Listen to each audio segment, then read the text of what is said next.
नीलम भाभी को कौन नहीं जानता था। उसके चर्चे पूरे गांव में थे और यह भी सच था कि उसकी जैसी सुंदर बहू पूरे गांव में किसी के घर नहीं आई थी। वह बिना सिंगार किए आकर्षक व लुभावनी लगती थी।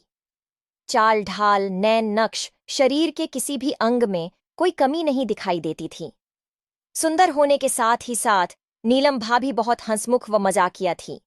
इसलिए गली मोहल्ले का कौन सा लड़का था जो उससे मिलने को उतावला नहीं रहता था। पूरे गांव में यह बात तेजी से फैल गई थी कि नीलम भाभी को देखकर हर लड़का चुंबक की तरह खींचा चला जाता था। 15 से 17 साल के लड़कों के जवानी के कीटाणु काटने शुरू होते थे। वे दिन में कम से कम एक बार तो नीलम भाभी के दरबार में हाजिरी देते थे। नया नया जवान होने वाला कोई किशोर उसके दरबार में अगर एक ही दिन में 2 से 3 बार हाजिरी दे दे तो कोई हैरत की बात नहीं होती थी। नीलम भाभी भी इतनी शरारती थीं कि ऐसे लड़कों के अंग पकड़कर हिला देते थीं तो कभी उनकी छाती में बनी गुठलियों को पकड़कर खींच देती थी। जब लड़के दर्द से चिल्लाते थे तब नीलम भाभी को बड़ा मजा आता था। नीलम भाभी के देवर कमलेश ने नई नई जवानी की दहलीज पर कदम रखा था। जवानी के कीटाणुओं ने उस समय उसके अंदर तल का मचा रखा था। 12वीं पास करते ही कमलेश 11वीं में दाखिल हो गया।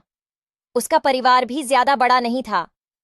भाई भाभी के अलावा एक दादा थे जो घर से कुछ ही दूरी पर एक घर में रहते थे। दादाजी की एक बड़ी बहन थी जो अब दादाजी के साथ ही रहती थी। कमलेश के मम्मी पापा की एक हादसे में मौत हो गई थी। मोहल्ले के दूसरे लड़कों की तरह कमलेश भी अपनी भाभी के साथ शरारत करता था।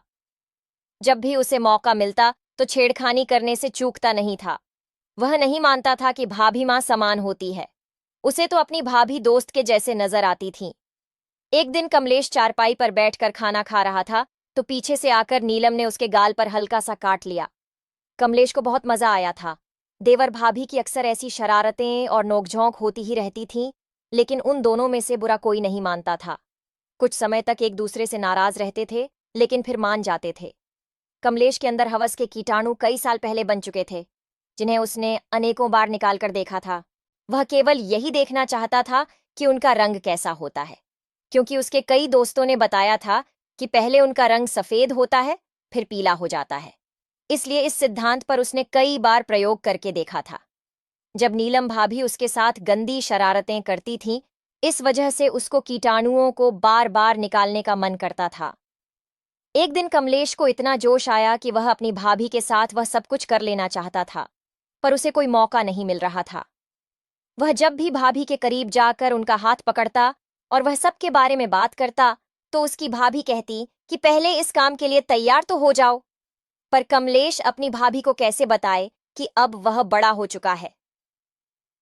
एक दिन कमलेश ने प्लान बनाया कि आज वह अपनी भाभी को उस काम के लिए मना करके ही रहेगा। उस दिन कमलेश ने अपनी भाभी को चाय में नशे की गोली मिलाकर पिला दी। चाय पीते ही नीलम को नशा आने लगा और वह अपने देवर कमलेश के शरीर से खेलने लगी।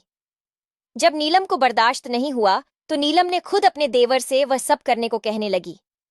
कमलेश यह सुनकर खुश हो गया और भाभी की गर्मी को शांत करने लगा। जब कमलेश शांत हुआ तो कपड़े पहनकर अपने कमरे में सोने के लिए चला गया।